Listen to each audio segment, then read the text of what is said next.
Thank you guys for joining us today. So far, I've got Elle Hansen back with us to talk about more about family business transitions. Last time we talked a lot about the basics of just even getting a plan started. And so I thought this time we could talk a lot more about the specifics of what that could actually look like. Um, so as an introduction, Elle Hansen is with the Dallas-based Regeneration. She's the firm's managing partner and successor president. She's devoted to helping families experience satisfaction, success, and generational pride through the family business. Uh, Elle, could you tell me, like, what exactly does your company do? Like, what does your day-to-day look like working with family businesses? I'm actually pretty curious about this. Yeah, so you know, I largely our works centers on exactly what we're talking about today. Succession planning, overall business performance issues, and then of course all of the family dynamics and family conflict that come along with working with family. And so the succession piece, as we mentioned before in our last webinar, really that's three distinct pieces that we work with, and that's the ownership transfer, which is what we'll camp on today, the leadership development, as well as governance and all that comes with that in a family business, as well as any other business, board development, et cetera. And then the family dynamics, or excuse me, and then the management piece, the day-to-day in and out operational matters. And so much of our work is nuanced, right? It covers such a broad territory, and yet because it's so family, when we deal with a family, we have to be sensitive. We have to actually, much more of my job is probably more art than science. There's the practical, there's the professional consulting of the how-to, and again, a lot of the things we're going to talk about today. But then there's the process consulting, which is so much driven by what do you want? What's possible? What are the motivations that the family has? What are the capabilities and the drawbacks, weaknesses? And so how do we come together? How do we bring a family together around a shared purpose or goal? Oftentimes that goal has been really single-minded in that we're here to provide for our family. We're here to build a business. We're here to provide for our employees. We're here to contribute to our community. We're here to be, to continue a legacy. And as generations, as businesses transfer through generations, sometimes those goals change. And so a large part of my work is focused on finding alignment, helping families gain clarity on what they want for the future, and then putting in the processes, procedures, guidelines, documents that can help families achieve that. We generally have a point of view of looking out 20, maybe 30 years. There's a lot right now circulating around family business about the 100-year business, or the 100-year looking out at the 100-year mark. Yeah, we've got a couple of those in our industry. They didn't start out as hot tub retailers because hot tubs weren't around 100 years ago, Right.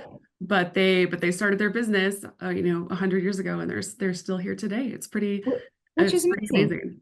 Yeah, like so much to be proud of. You've done so many things right, for sure. Our perspective is not necessarily to manage the planning at that far out. We feel like if we look at the 20 to 30 year mark, that's a little bit more tangible. There's too many variables that life, the economy, everything is going to throw at us beyond that. So our work is not only concentrated on relatively speaking, right, a little bit shorter range, but also really making an impact today, really helping blend and I think we talked about this a little bit last time too, but it's worth saying, taking all the things, just like you've said about the spa businesses that have been around doing something for the last 100 years. There's this whole deep well of information and knowledge and experience. And then there's this, oftentimes in the next generation, there's this future thinking, this drive, this, what if, the dreamers, the next level of entrepreneurs, or next generation of entrepreneurs. And we want to combine those strengths, because they both have a lot to offer, to make reasonable, realistic, implementable decisions today. Yeah. Yeah, I know we talked about this a little bit last time, but I love the focus on just determining what the goals are and what's possible. That is that can be the hardest part. And sometimes it's amazing how far apart you are on those things. And we talk about how you run a business. It's amazing how those goals changes what you do day to day. I mean, it really does. And I think unless you sit down and really hammer those out, it's pretty hard to steer the ship in the right direction. Yeah, and it's not for the faint of heart, right? As every one of your of our audience will know that running the day to day, that's plenty. I mean, that's plenty of work to do. Mhm. And so to be able to not only find the time, but then also, have the discipline to say, I'm going to work on my business, not just in my business, especially as a small business owner, that's really difficult. That's a challenge for many of our clients that, I would say under the $50 million range, and certainly those under 10. That's a very difficult task, but Yeah. it's, as you said, it's really important to understanding where we want to go and then getting there. Yeah. One thing that we talked about a little bit in the last one, but I wanted to cover in a little bit more depth is the valuation process. Um, I, how do you determine how much a business is worth? And I want to focus on this because I feel like it's an easy step to skip, especially when you're in a family business because you trust each other. And so it's like, well, mom says the business is worth this, and so that's what we're going to pay for it, which and it's interesting because I've talked to people who've gone through, who've purchased businesses, myself included, who did not do that step and who wish they did. Right. Okay. It's a small business and you're like, well, you just look at yeah, so anyway, so that is why I'm so curious about this is why is that so important and kind of where do you go to even find someone to get that done? So you're right. This is a really important step. And to your point, there's certainly a case can be made for skipping the step. Um, Dad said this or mom said this, and it seems fair and reasonable. We trust each other. Perhaps the next gen's been in the business long enough to know what's reasonable. Yeah. And so it's really no different than me putting a for sale sign on my car and saying, this is what I want for it. Like if the buyer's willing to pay that and we can move through that transaction seamlessly, fine. However, I think that there's some value, no pun intended, some value to having the valuation done Mm. for a number of reasons. Depending on the size of your business, this is an incurred expense, and so I don't want to minimize. It really ranges depending on the size of the company, but a small business, you can probably get it under $9,000-10,000. For many businesses, it's going to be a little bit probably more than that. Again, I don't know the specific demographics of this audience, but in short, it's going to cost you some money to have valuation done. Yeah. Your CPA can do this. It will be more of kind of a back of the napkin. Obviously, it's going to be a little bit more sophisticated than that because your CPA knows your numbers. But the valuation, when done by an ASA certified appraiser, provides you actually some real key insights into your business. Those that we have worked with, and again, this is sometimes we don't think of this. Evaluation can provide you a lot of industry specific information that you didn't have to go and research and dig up yourself. So that's one benefit. Two, Right. it's often like pushing you to look at what do you expect in future performance of your business. So they're usually going to do a 3 to 5 year look back, and then they're going to look at a 3 to 5 year projections. Yeah. That's really, again, for small businesses, oftentimes we don't do that, right? We're trying to make today work. And we're not looking at maybe our year-end goals or let alone 3 to 5 years. But when a valuation expert gets involved, they're going to do some very deep dive digging into your books, into your thinking, into your operation. They're going to look at your management team and so forth. The protection that evaluation offers is also really critical. What that does is that should there be any question or legal matter that arises in the future, we have a formal professional document to look to and say, this will stand up, in a court of law. And so and it doesn't mean that once we have evaluation done, let's say we have evaluation done this year, and next year we make an acquisition. It doesn't mean that we have to go back and spend that full amount. Oftentimes, your appraiser will be willing to do an addendum on a 1, 2, 3 years. As we get further out, if there have been significant changes, yes, they're going to have to redo it. But oftentimes, you can think of that as an incurred expense that will last you for some period of time. There is a really critical piece to this valuation thing that often gets overlooked too. When you hire that valuation ASA certified person, you really want your attorney to hire them. Okay. So what happens is that when the attorney hires them, it now falls under attorney-client privilege. So let's say that I come off the street and I want to buy your business, and I say, have you had a valuation done? You can truthfully say, no, I haven't. Because what happens is, right, if you have to disclose that to me. Okay. Evaluation, this is a key component. Valuations are done for various reasons. So if we're looking for a market value, that's way up here, right? If I'm looking to sell to potentially a competitor or something, that value is going to be, I'm going to look at it up here. If I'm looking at a bankruptcy value, it's going to be way down here, right? Pennies on the dollar. And then there's this thing in the middle that generally falls kind of in the middle, and that is on the lower side is the estate value. And so you can, this is totally above board. Everybody should know this. You're going to tell the valuation expert or your attorney is the purpose of the valuation. And so if we're doing an internal transaction, we're sisters and I'm going to buy you out, then I certainly want to have it at estate value purposes, right? Or if a parent is selling to a child, I may not need to get the highest and best value. I want it to be a reasonable transaction for estate tax purposes. Yeah. And so again, there's some nuances around all of that, but having the right people in your quiver and making sure that the right people helping guide that process is really important. Yeah. So two things that really stuck out to me is ASA certified, which not something I would have known to look for. So that's fantastic. And having your attorney hire them also a great tip and something that's forward thinking, beyond just a single transaction. Like you said, those are two really beneficial and helpful tips. Is there other basic due diligence that you should do if you are buying from a family member?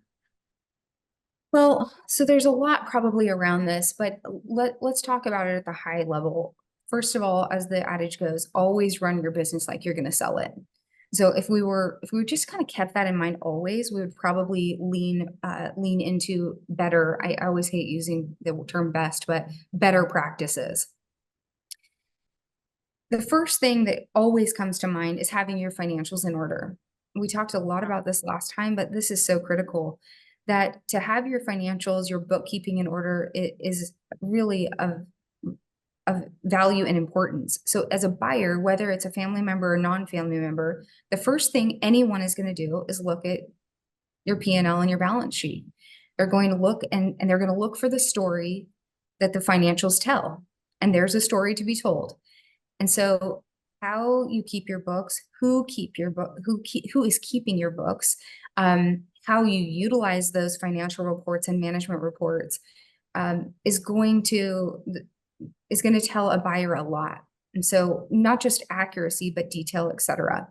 There are other things that you're going to want to consider. If there's always the and every business does this, so I don't want to make it sound like this is a problem, but if there are add backs, you want to put those back in. So if the business is paying for your country club membership, okay, again, there's nothing scandalous about this, but a buyer is going to say, well, that's not a cost I'm going to incur. And so, you want to put that back in. And so it adds to the bottom line, right? Which again, therefore increases the value. So there's a bunch of stuff like that, but though certainly having your financial house in order is top. An outside buyer is also going to be looking a lot at the management team. How deep is our bench? Who do we have to pull from? So if I'm buying your business and you've been at the helm all these years, what kind of gap is that going to leave? Yeah. If it's seamless, right? You've got all the right people in the right places doing the right things. Then that's a much more desirable position for me as a buyer than having to step in and immediately fill a hole. So those are a few things that I would keep in mind. Yeah, yeah, absolutely.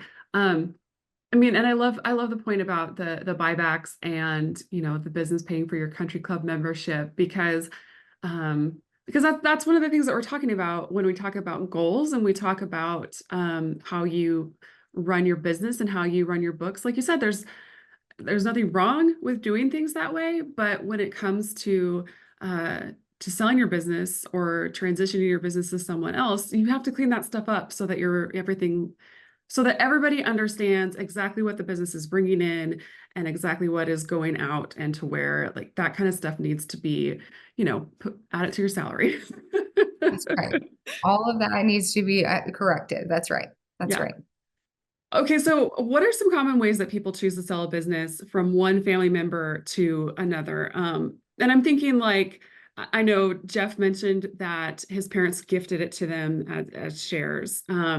Sometimes the parents or the original owners of the business help finance that sale over time. And sometimes, a family member will go to a bank and get the lump sum, pay mom and dad off, and they ride off into the sunset. What are some other ways, or are there other ways? And kind of talk us through what some of those look like as far as structuring an actual deal Yeah. between family members. So I think the first thing to say is that finding the right path is different. Of course, there's similarities, as you said. There's a few that many families will fall into, but finding the right one for you really depends on a lot about what's going on with the family itself, right? And what the family needs are. So I just had a call with someone this week that the son is wanting to buy out the dad. That's fantastic. But no bank is going to give the son the loan. He has no collateral. He has nothing backing him. And so the owner really needs to understand what their risk tolerance is, what their ability is, and what their risk tolerance is. So if the owners are in a position to finance it, okay, great. But they need to understand a few things, as does the heir. The heir is going to be put in the position that the business now must perform. The owner needs to understand that they're assuming a lot of risk that with little control. If they've actually stepped out, if they've actually are going to remove themselves from the business and let their heir run it, they need to understand that there is going to be some risk associated with that. There is the idea, oftentimes our clients I would say it like a combination of these things happening. So I appreciate that when there are, when parents have the wisdom to have their kids have some skin in the game, that they have to buy some portion over time.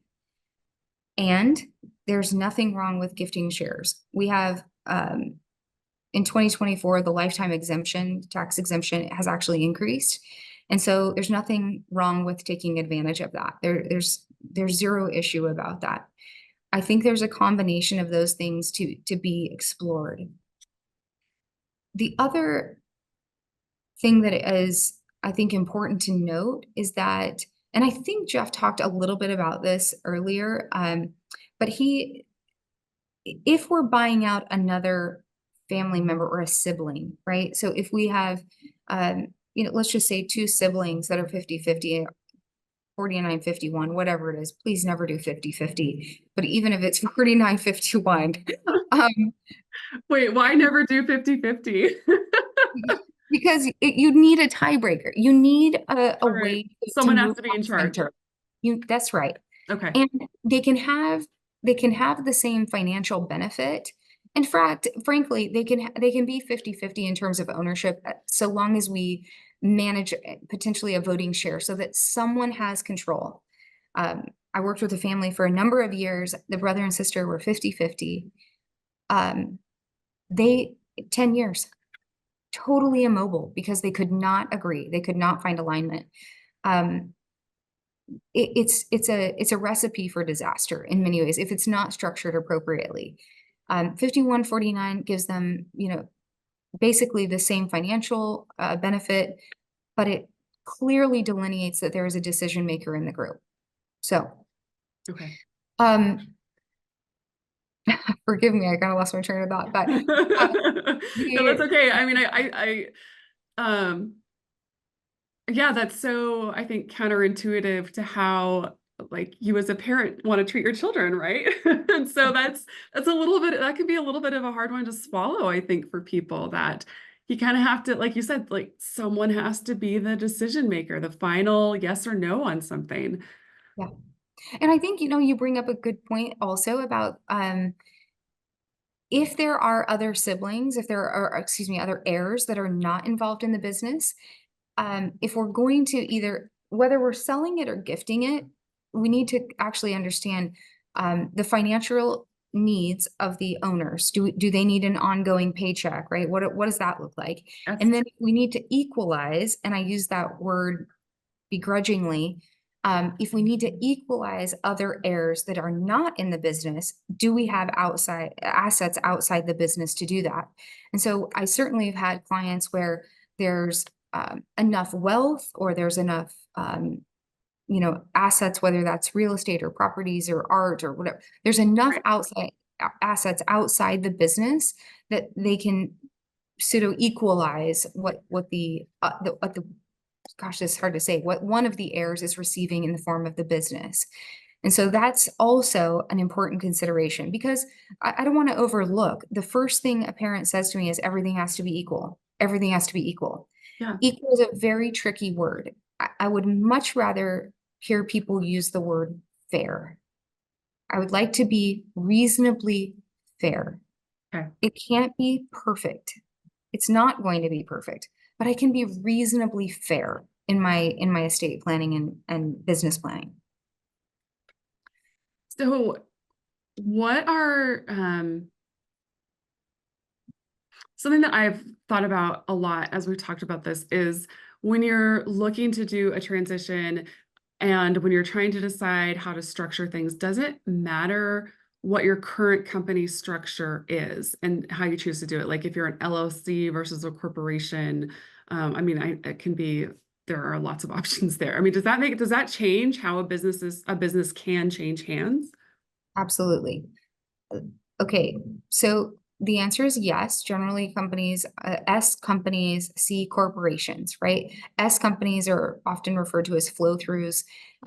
Those are LLCs. Hey, Jeff. Um, there's lots of types of flow through entities. One of my colleagues that we do a lot of work, he's a tax attorney, we do a lot of work with him. He says that 95% of his clients should be some type of subchapter S, some type of flow through entity. What I will say about that is just in 2024, a few new laws have been passed that will benefit the C corporation. I cannot tell you a lot more about that, but it is something to be considered. But here's the punchline. A C is subject to double taxation, and S is single taxation. So an S company is taxed at the personal level. That's a single tax, as opposed to you're being taxed at the corporate level and then you're going to be taxed again at the personal level. Yeah. For the most part, in the day-to-day, year-over-year operating of your business and paying of your taxes, it doesn't matter. When it comes to a transaction, it's going to matter. Okay. And it's going to matter in a big way. If we had more time and a flip chart, I would Right. give some numbers around that, but it's a significant differential that you need to understand. You need to go sit with your CPA. You need to understand why you are whatever you are, a C corporation or a S. What I will tell you is that many of my clients, especially like you said, companies that started as as late as long as 100 years ago, well, an S just didn't exist, and so Sure. we're a C because by default, because Yeah. that's all there was. It's worthwhile to talk to your CPA to see about making that S election or affirming whether you should which you should be. It's really easy to make the designation, but there are also stipulations around having a transaction X years post that election. So forgive me if I've got it wrong, but it was 5 years for a long time. If you made that S election and had a transaction inside of 5 years, you would be reverted back to a C. The government's not going to let you make that election the day before a transaction. So they're it's worthwhile to go and talk to your CPA and understand what those implications are for you and your business. Yeah. Jeff, thanks for joining us. I know I hope you're not feeling too stressed and hectic coming on right now. So No, I've totally had this down for next month, so we're doing great. oh, good. Um, Sorry uh, about that. no, that's all right. So actually, I last time I had all these great pictures to share of Jeff's business, and then just got so caught up in what we were talking about that I didn't have a chance to share them with people. But so I want to be able to do that so everyone can kind of get a feel for what your business is, Jeff. Uh, but so while I do that, do you guys want to chat a little bit about what your transition structure actually looked like, Jeff? Because I think you mentioned last time that it was that your parents gifted you and your brother shares of the business, correct? Yes, so over a period of time, uh, there was an initial transfer of shares that was very small, just kind of letting them know that they were serious about what we were doing. And then when the final transition came, uh, my brother and I became equal partners, and my parents uh, kept a minority stake in the business uh, that will be theirs until both of their passing.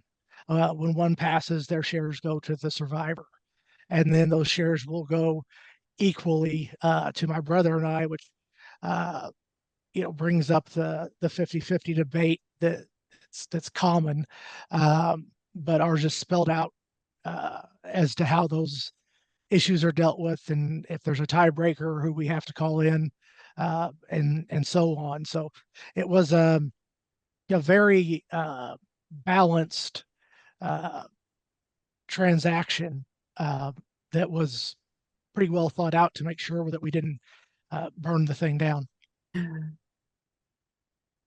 Um, We yeah. just talked a little bit about that. So, Jeff, as a few moments ago, we were talking about really balancing the risk, right? That if you're if they're going to give you the shares, they're going to assume some risk.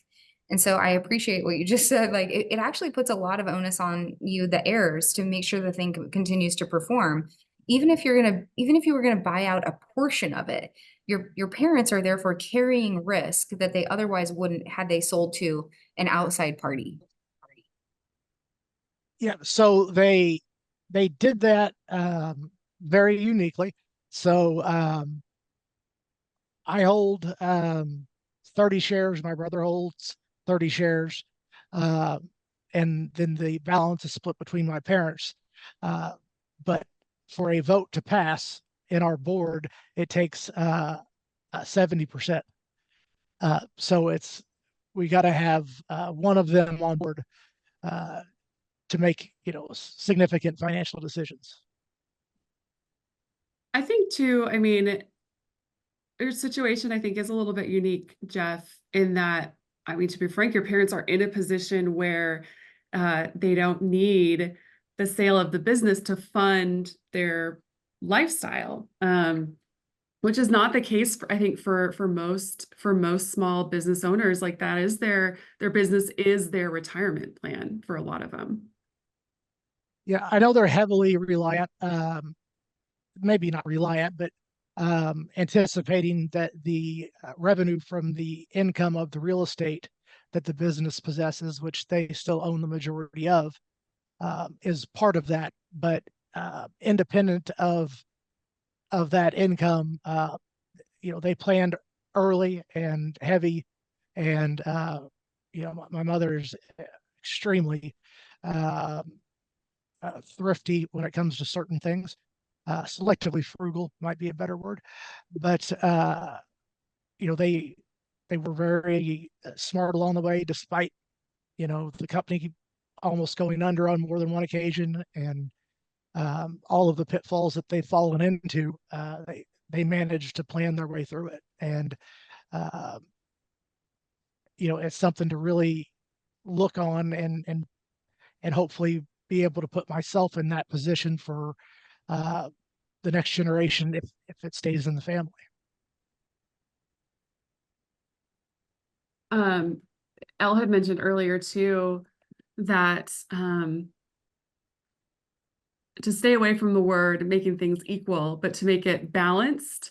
And I think that was the thing too, looking at the complete estate of the family. I'm sorry, you have to correct me if I'm wrong, but I think there's some real estate involved and all of that kind of stuff that sort of helps balance out the family portfolio, if you will. Yeah, it's a spider web is easier to navigate your way through, but um, an equal is a very difficult term to use because everybody handles a different portion of the workload, and um, you know, for uh, for parents to look at their children and go, you pull this much of the weight or you pull this much of the weight and split that up, that puts them in a very awkward position. And so I completely respect the decision that they made with that. And uh, the real estate purchases made over the last 5 years have been through a family held LLC that we're all equal partners in. And then, upon their passing, uh, the existing or the outstanding real estate will go into that holding company, and will be equal owners in that as well. Which I mean, I'm sorry to kind of dig deep into your business, but but I think If it, that I think works it for kind of, somebody else, I'm glad to share. well, and I think it goes to show too, though, that just that there's a lot of ways to do this and a lot of ways. I mean, every family and every business is going to find a way to structure things differently. Yeah, and we researched, ESOP options. We considered just outright selling it. We went through the full gamut of emotions as it went down the pike, and um, ultimately, at the end of the day, it was, you know, if we didn't do this, what would we do? And not only is this basically all we've ever known, but um, when when it raises you, basically, you have an ingrained passion for it that uh, you just can't help but want to follow and not fail. Um, I have a question. Jeff, can you talk a little bit? I have a pretty strong opinion, so I want to hear yours. What was the draw toward an ESOP, and why did you ultimately not elect to do that? I think that was very early on. I mean, prior to an official transition starting. That was part of when we spoke last time. I said they had taken us out to dinner, and then, you know, a lot of time passed before we talked about it again. And shortly after that meeting, we sat through a meeting with the firm that would have handled the ESOP transaction, and for us, uh, all change is scary, and the idea of kind of losing some of that flexibility that comes with, being, basically a two-person partnership versus involving the entire company. Um, in my mind, running a business is hard, and sometimes having uh, too many voters can make it worse. And way I was beginning to understand it, I felt like uh, the handcuffs would be pretty tough, uh, deflating, you know. But I think it's a really good option um, for someone that doesn't have a natural successor in line. I think it would work out really well in those situations. And we're actually going to cover ESOPs in a lot of detail in the coming months. It's in the hot tub industry right now, it's kind of the hot topic. There have been some big businesses, big names in our industry that have converted to ESOPs recently. So I know it's definitely something that is on people's minds quite a bit right now.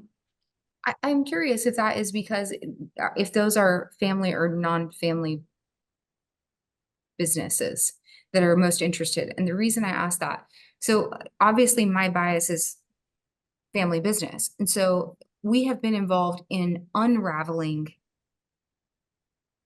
more ESOPs than we have putting them in place. And I say that I don't know that we've ever put one in place. Yeah.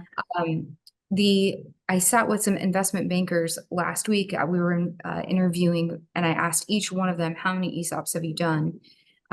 Each of them have a 30-year track record in investment banking.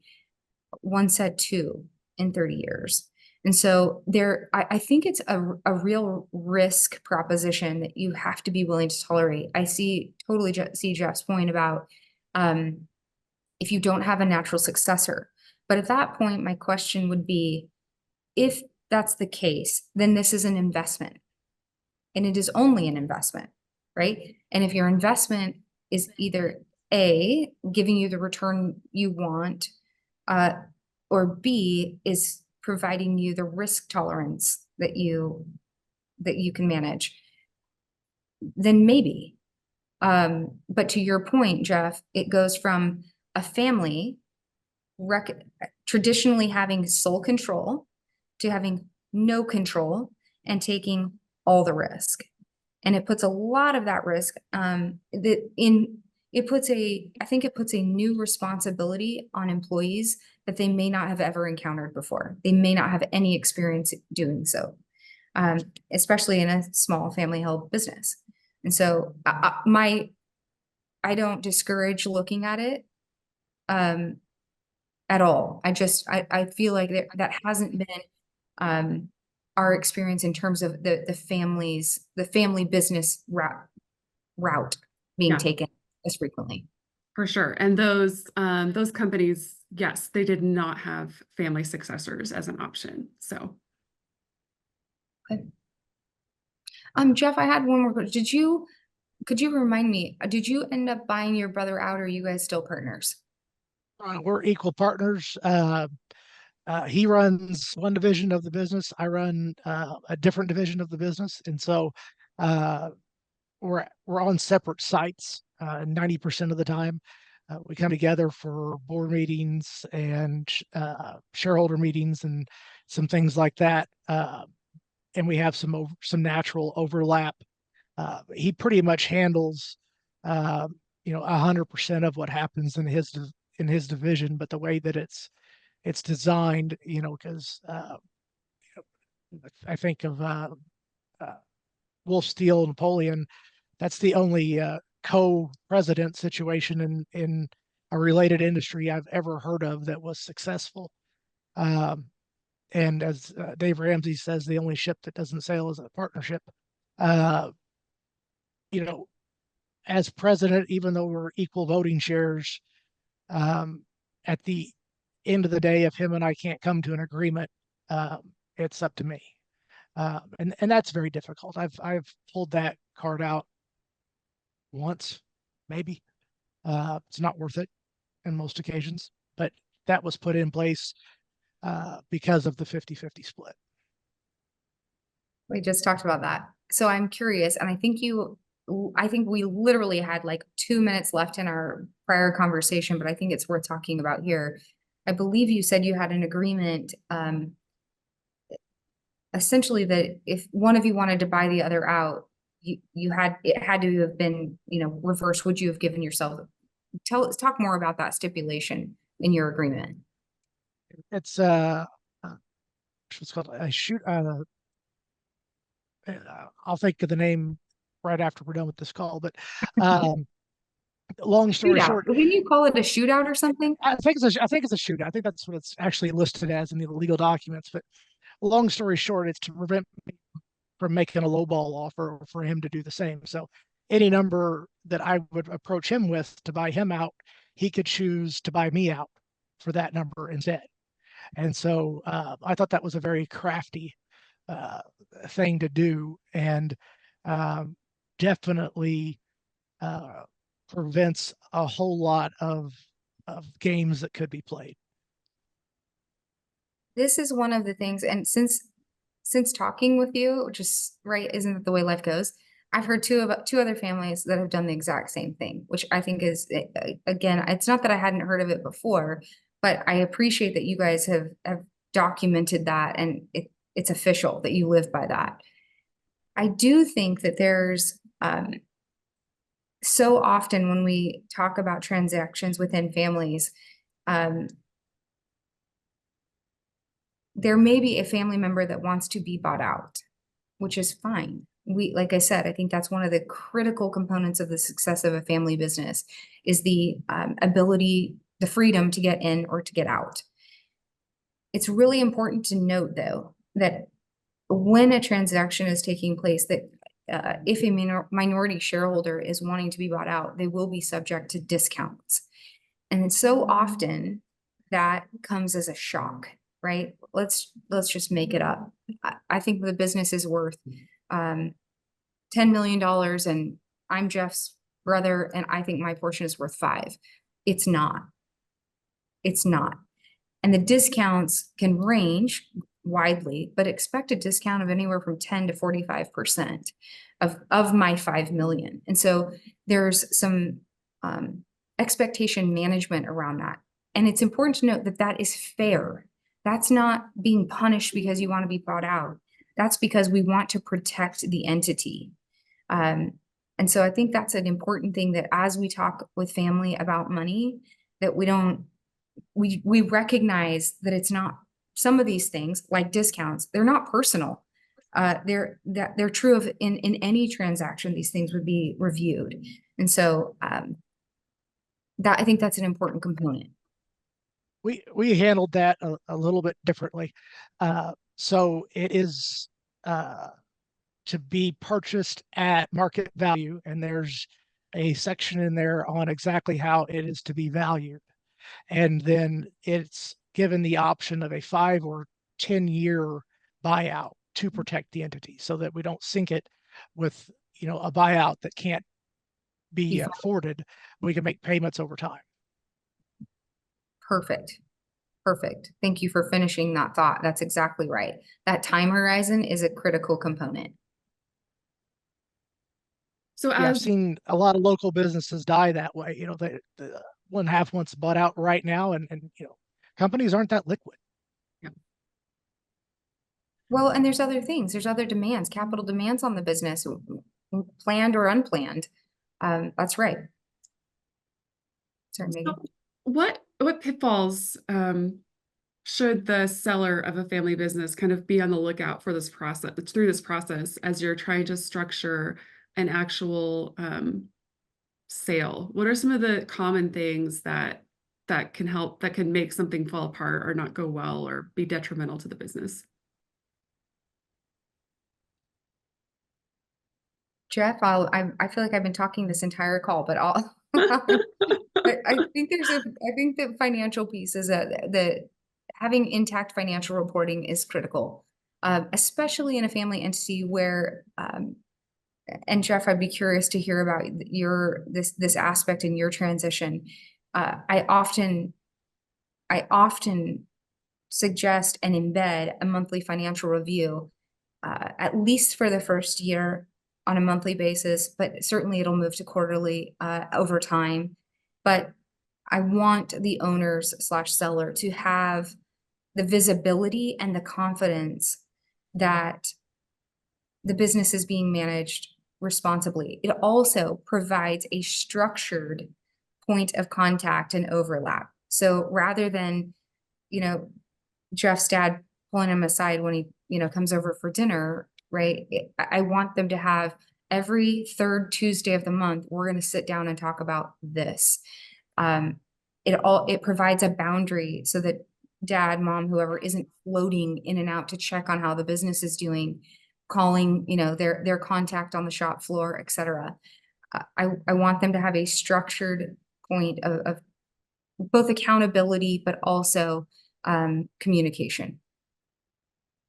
So the way we handle that is our controller by the 7th of the month emails the entire family our P&L and balance sheet, and then that gives us an opportunity to review it. And then in our subsequent meeting, if there's questions, concerns, uh, or we just don't like what we're looking at, we've all had a good opportunity to review it at that point in time and see if we need to make some strategy changes or if we need to verify numbers. And so, yeah, I can't imagine, not having monthly, at least monthly financial reporting. I take it down to weekly actually. Would be like driving a car without a speedometer. Um, you have no idea how fast you're going, or where you're going, and that is so important. I mean, the reporting that I get provided to me even on the weekly basis is, what do people owe me? What do I owe them? How much money do I have? How much inventory do I have? What are my deposits averaging? And so on. So I can get a really quick snapshot. I call it a dashboard of how we're doing this week. And then I can compare it to week to week to week. And, perhaps we were about to make a significant capital investment, and I'm seeing a 3 or 4 week trend that's not going the right way. And, so let's pause and see if this is a hiccup or a trend. And I cannot stress enough, if, what can be measured should be measured. So we've got about 10 minutes left. I kind of had three questions left, so maybe you guys can pick the one that you feel is the most important. But I was curious if there were any other intermediaries that should be involved. I know we've talked about attorneys and accountants and someone from an ASA certified person to come in and do the evaluation, but if there anyone else. And then I'm wondering when the vendors of the business need to be brought in, and at what point you start talking to employees about what's going on. So there's three questions. pick your poison. Well, I can tell you that it was pointed out to us very early on, that as soon as we signed papers, we needed to be very transparent with our team, so they knew what was happening and weren't left to wonder, because that can be extremely dangerous. And the vendors was a much slower process. So since my parents didn't completely just step out and walk away, my mother's here right now. It wasn't as critical for us to notify them all at once, but as we more or less let them put two and two together over time, we've now now it's my house that's going to get taken when I screw this up. The liability is and risk has shifted to my brother and I. And I think it would have been beneficial, honestly, to just like we did, because to take all of that at the same time might have been a little overwhelming, because it's, the risk factor was something that I underappreciated before I started signing papers. And by signing papers, the dealer contracts and agreements, and um, the personal guarantees and things like that. And I went, wow, uh, there's a whole lot on the line here. Yeah. But Well, you mentioned dealer it's part contract of it. stuff, and I think that's one of the reasons why I was asking about vendors, is because um, talking to other people who've bought businesses in our industry, it was like, oh, just because this business gets to sell this product right now doesn't mean that that vendor is necessarily going to do business with me as the new owner. I mean, so that was something that I was like, should that be done sooner rather than later? Like, at what step do you want to do that? Because they may like your parents and they may be like, yeah, I don't know about this guy. That hadn't crossed my mind, but you would most certainly, before you made any transaction, make sure that, at least where your bread and butter's at, that those people are going to stand with you. Good luck getting it in writing, but at least have that conversation, and make sure that they're not fundamentally opposed to it, or take advantage of the opportunity to set someone else up. Is extremely important. Yeah. So the place that I see that in particular issue at play the most is with franchisees. We have a number of clients that have, 100 to hundreds of restaurants. And that is a critical, or distributorships. That's another area that's so important. What we have seen is that the earlier you can name your successor, and incorporate them into those relationships, the smoother a future transaction will go. Mhm. And so I would just say some early planning and due diligence around all that to the degree that you can. I think the employee piece, to Jeff's point, is much more sensitive. And what I would say is go slow. You're not keeping a secret. You're simply trying to not have to put any more anxiety or distractions on your employees until there's actually something to talk about. And so I agree with Jeff that oftentimes your financial person is going to have to know, and you're really going to have to trust that person to keep that confidential for all the reasons I just said. But then it's not until the deal closes, or maybe with your senior management, it's like, you're going to go sign papers, and very soon, but you simply just don't need to create any more stress or anxiety than is needed until there's actually a transaction taking place. If in the case of most family businesses, this is a succession plan that's going to take over, years, there's going to be no surprise. It's going to be kind of a non-event in some ways. But if it's a more truncated process, I would say don't add stress where it isn't needed. Yeah.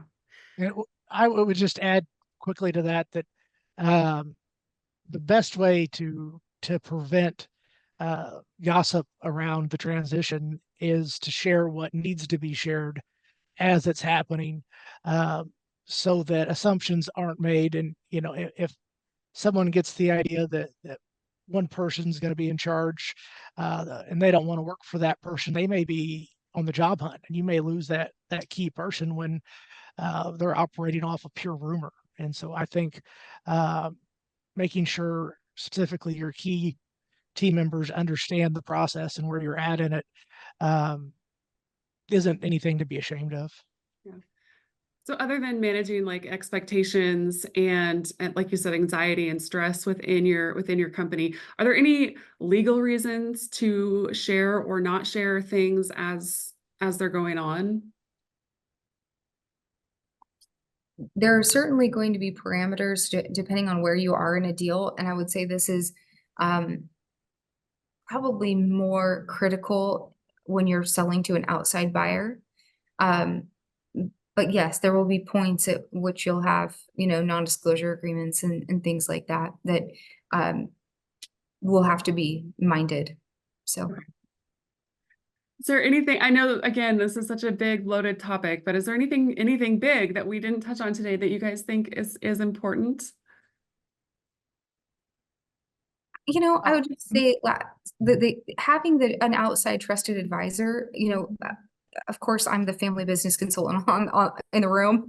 But I do think that this can be such a emotionally charged experience. And as we know, most families will get to do this one time.